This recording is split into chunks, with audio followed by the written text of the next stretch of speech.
Hi friends, நம்ம இன்றைக்கி butterfly போ ஏர் கிளிப் சாட்டன் கிளாத் யூஸ் பண்ணி எப்படி செய்கிறதுன்றதை பார்க்கலாம்.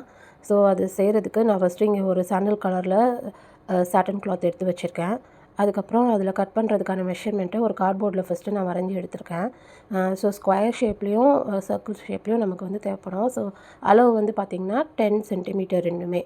ஸோ நெக்ஸ்ட்டு வந்து நமக்கு தேவையான அளவுக்கு ஸோ கொடுத்த மெஷர்மெண்ட்டுக்கு ஏற்ற மாதிரி தேவையான அளவுக்கு கொஞ்சம் ஃபேப்ரிக்கை வந்து நான் வெட்டி எடுத்திருக்கேன். அதுக்கப்புறம் வந்து நம்ம அதை பின் பண்ணி வச்சுக்கலாம். அதுக்கப்புறம் அந்த கார்ட்போர்ட் ஷேப்ஸை ஃபேப்ரிக் மேலே வச்சு நம்ம அந்த டெய்லர் சாக் யூஸ் பண்ணி வரைஞ்சிக்க வேண்டியது தான் அவுட்லைனை. ஸோ வரைஞ்சிட்டு நெக்ஸ்ட்டு அதை கட் பண்ணி எடுத்துக்கணும். ஸோ இது வந்து சாட்டின் ஃபேப்ரிக்ன்றதுனால கொஞ்சம் வளவலன்னு இருக்கும். ஸோ நீங்கள் வந்து ஒரு 2-3 இடத்துல பின் பண்ணி வச்சும் வந்து கட் பண்ணிக்கலாம். ஸோ நான் இங்கே வந்து அந்த ஃபேப்ரிக் வந்து அதாவது அந்த ரைட் சைடு இருக்குது பார்த்தீங்களா, அந்த ஷைனிங்காக மேலே வருமே அந்த சைட்லேயே வந்து நான் மடித்து வச்சு கட் பண்ணியிருக்கேன்.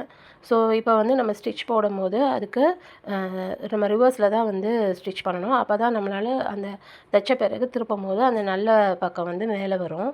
ஸோ அதுக்காக நான் இப்போ வந்து இதை கட் பண்ணதும் அந்த ஃபேப்ரிக்கை திருப்பி பின் பண்ணிவிட்டு அதுக்கப்புறம் தான் ஸ்டிச் போட்டுப்பேன்.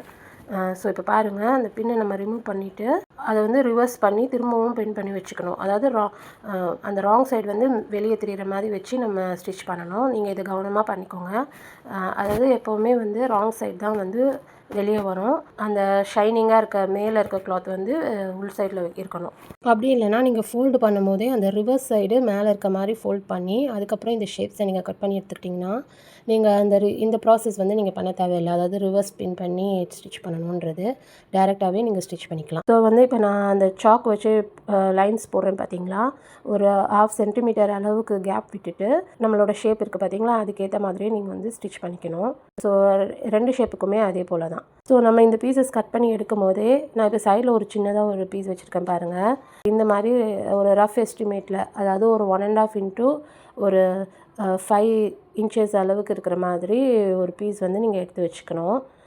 ஸோ இதையும் வந்து நம்ம அந்த எக்ஸ்ட்ரா பீஸ் எடுத்துருக்கோம்ல, அதை வந்து 2ஆக ஃபோல்ட் பண்ணி சைடில் ஸ்டிச் பண்ணிக்கணும்.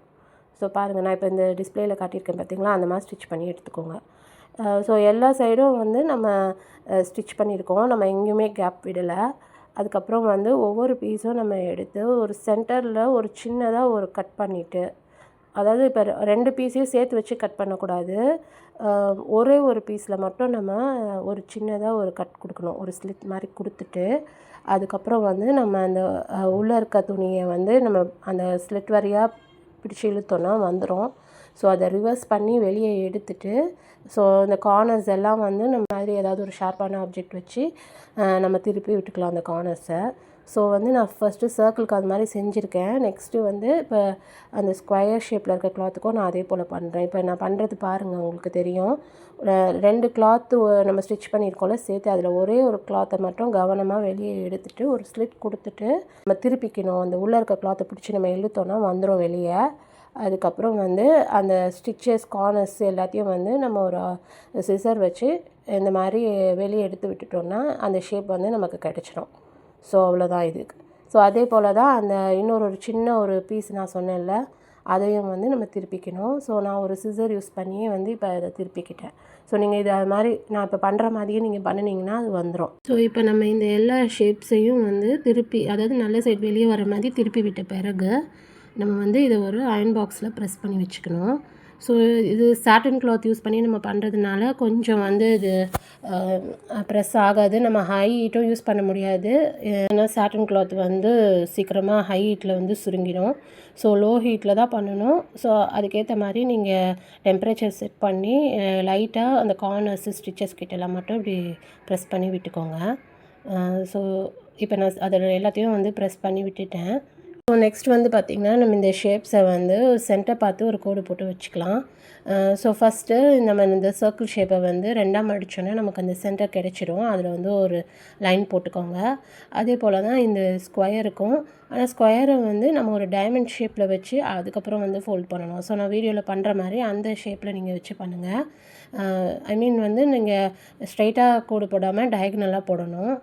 அதுக்கப்புறம் 2த்தையும் வந்து ப்ளேஸ் பண்ணி வச்சுக்கணும். ஸோ இந்த ஸ்கொயர் ஷேப் இருக்குல்ல, நம்ம அதை டயக்னலாக ப்ளேஸ் பண்ணிவிட்டு அதில் பாதியில் வந்து மேலே இந்த சர்க்கிள் பீஸை மேலே வச்சுட்டு பின் வச்சு நீங்கள் அதை செக்யூர் பண்ணிக்கோங்க. அதுக்கப்புறம் நான் இங்கே வந்து ஒரு ஊசி நூல் எடுத்திருக்கேன். ஸோ சேம் கலர் எடுத்துக்கிறது தான் கரெக்டாக இருக்கும். ஸோ நீங்கள் எடுக்கிற கிளாத்தோட கலருக்கு ஏற்ற மாதிரி நூல் எடுத்துகிட்டு ஒரு ஜிக்ஸாகாக நீங்கள் அந்த ஸ்டிச் போடணும் ஊசியை வச்சு. ஸோ நீங்கள் நான் வீடியோவில் பண்ண மாதிரி பண்ணுங்கள்.